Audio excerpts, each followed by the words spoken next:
Hi everyone! Welcome to my YouTube channel. After 2 weeks of raining, eto na, the weather is good. It means garden time. So after 2 weeks po na pag-ulan, eto na po yung kalagayan ng aming garden. Lupaypay, lupasay, nasira ang aming mga patola, yung aming papaya. Out of 12, 4 o 5 lamang po ang natira. Still standing. Ang iba po ay wala na, bagsak na.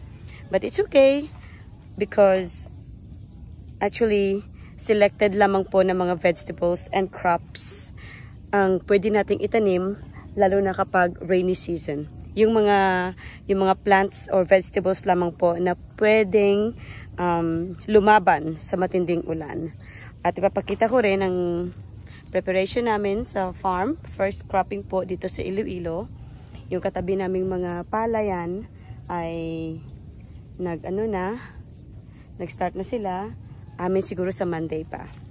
Pero going back dito sa garden, nag-harvest po ako. At ito po yung nakabota talaga. Ito yung na-harvest ko. Nag-harvest po ako. At ito pa lamang ang aking na-harvest. Lupo, kangkong na plant, siling labuyo na napakarami, at okra. So, going back, mag-harvest ulit ako hanggang sa makaya ko. Kasi mainit na. And, let me show you yung aming mga saluyot, yung mga baby saluyot namin. Ayan, yung aming alugbate, medyo hindi pa maganda, pero okay lang. Magpo-focus po muna ako dito sa kangkong kasi I'm sure marami na rin mga kapitbahay namin ang namimiss ang kangkong. And as you can see, talagang kailangan pa namin i-prepare. Buti na lamang yung kalabasa ba yun ay katatanim pa lamang. Luckily, meron pa kaming natirang mga patola doon.